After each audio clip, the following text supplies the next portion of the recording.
Hi, I'm Kyla and welcome to my channel. I'm a wedding content creator and I want to do a little Q&A on my journey, how I got started, and just about wedding content creation overall. And then at the end of the video, I'm going to recap my week. I did a branding shoot for myself, I did a vendor shoot for a wedding planner, and then I did a gender reveal shoot for a couple. Surprisingly, there was no actual weddings booked through me this week. Hopefully one day I'll be able to bring you along to one of those, but I thought this would be the perfect week to show you so you could see the variety and the different little niches of this job.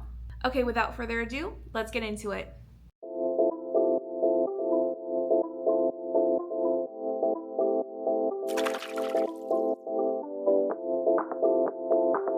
So the first question is, what is wedding content creation and what are the benefits? Okay, so wedding content creation is basically just content taken on your wedding day, all shot on iPhone, so it's all vertical content, and it can be a mix of videos and photos. Personally, I do 90% video and 10% photo, but this is definitely customizable depending on the couple's preferences. The main benefit to wedding content creation is that you will get all the raw videos and photos within 24 hours of your wedding, and you'll also get a few edited videos within 72 hours. I think a lot of wedding content creators acknowledge and also advocate that we are not a replacement to the photographer or the videographer. We are an addition to the media team. For me, I definitely like to capture content very candid and documentary style. I'll do a few pose moments, like maybe during couples photos or maybe during cocktail hour, depending on the guest's vibe.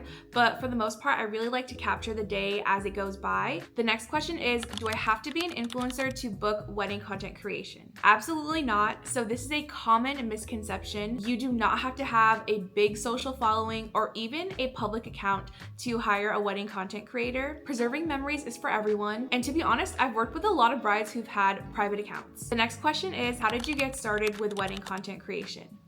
Well, okay, this is a long story, so grab a snack or something. So back in December 2023, the thought popped into my head. I think I had seen a few TikToks about it, but not too much. So then I decided to dive into TikTok research to see how I could get into this field.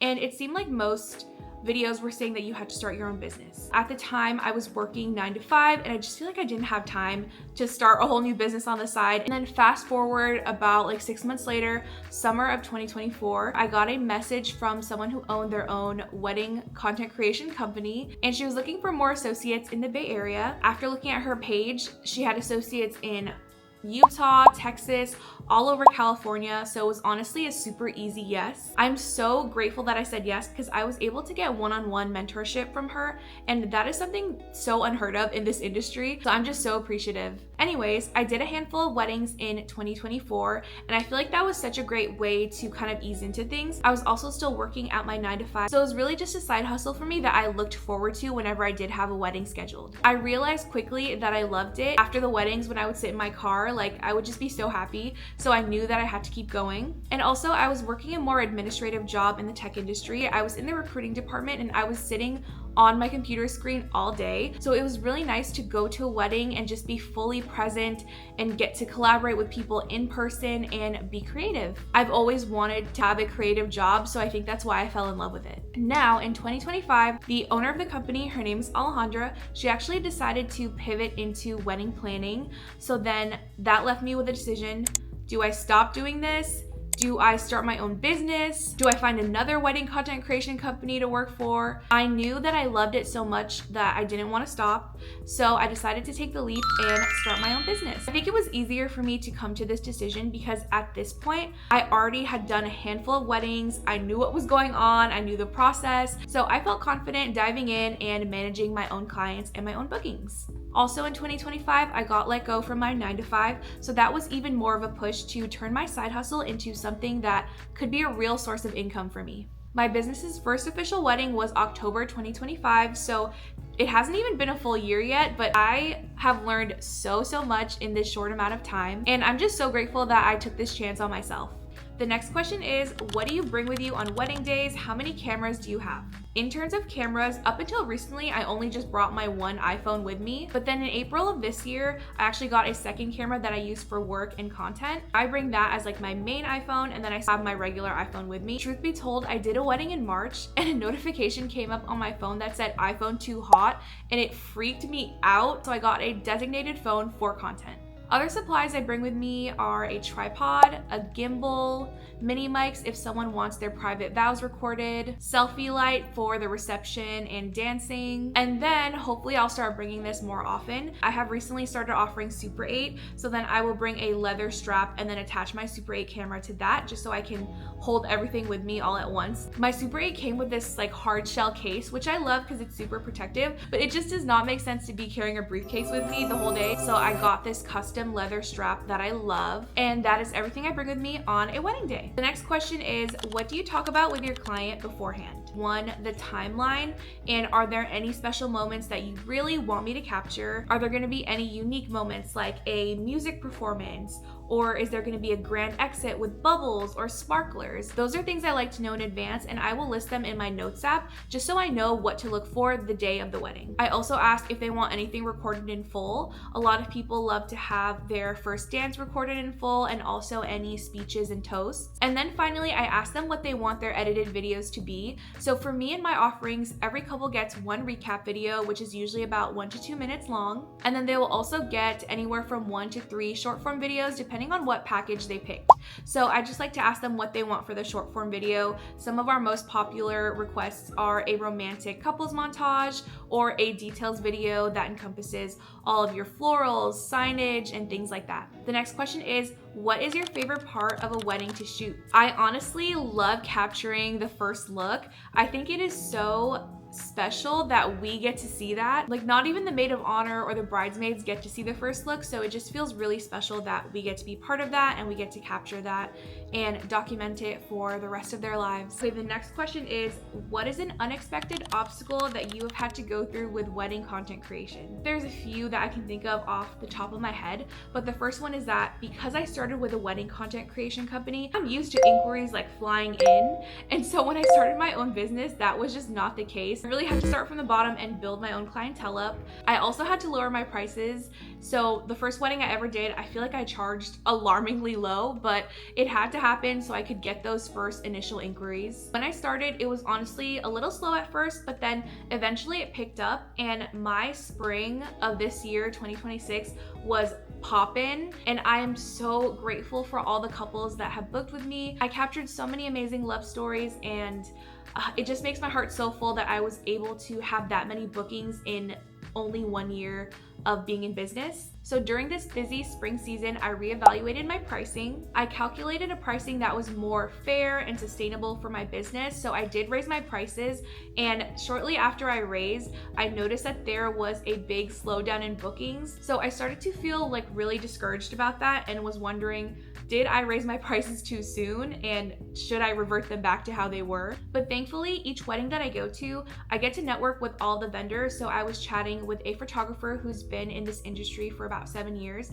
and she mentioned that this summer specifically has been unusually slow for her and some of her other peers. So she told me not to give up, and honestly, I felt so relieved because a lot of self-doubt was like flying in my head at the time. But to hear that other more seasoned people are kind of like running into the same issue, I was like, okay, cool, it's not just me and I should keep going. Okay, last question.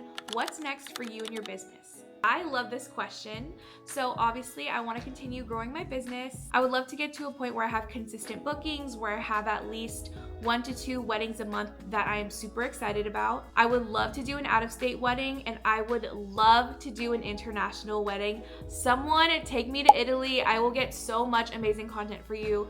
If you're interested, leave a comment down below. And I also recently added camcorder and Super 8 add-ons to my offerings, so I would love for people to book more of that just so I continue to grow my skills in those mediums. If you want to see my work or follow along on my journey, please follow my Instagram, Shot by Kyla S. I'll leave a link down below, and I'll also link my website down there as well. That is it for the Q&A portion. If you have any questions about wedding content creation as a bride or as someone trying to get into this as your career, please leave them down in the comments below. I'm happy to answer any and all questions you might have.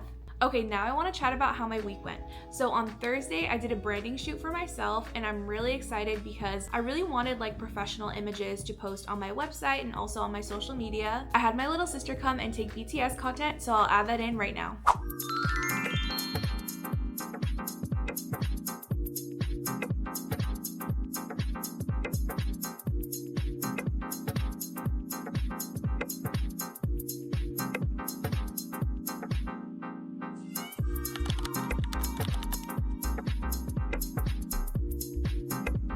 That shoot was honestly so fun, and I cannot wait to get the images back. So on Saturday, I went to the University Club of San Francisco, and I was actually hired by the wedding planner. Her name is Alejandra, who I had mentioned before. She is the owner of Always a Moment events, and she was my first wedding content creator manager. It was really nice to work with her and help her get content for her business. But basically what a vendor shoot is, a vendor will hire me to come to the wedding and take content of them. So my sole focus is them, but of course I can also take content of the couple, and all the details and decor, signage, and florals. So it's really a win-win. Finally, on Monday, I did a gender reveal shoot, which I was so excited about. I did it at Filoli Gardens. I think that's how you pronounce it, but I might be wrong. But the venue was gorgeous, and I was able to vlog a teeny bit, so I will go ahead and input that footage here. Headed to a gender reveal shoot, and I am so excited. This is the first time I won't be working with a photographer, so it'll be me directing, which I'm really excited about. And I will definitely show y'all the venue because it is gorgeous. A lot of people take engagement photos here, photos for their wedding invitations. I just finished the gender reveal shoot and it went so well. I'm so excited to put together all the content. I wanted to show y'all how gorgeous this venue is.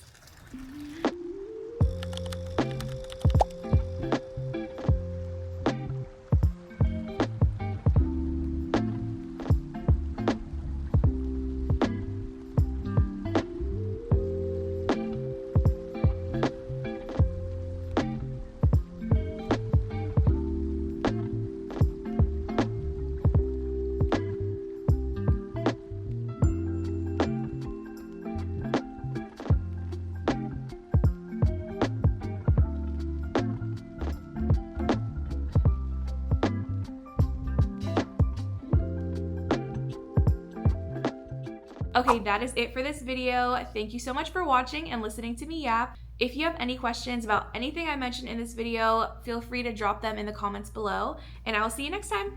Bye!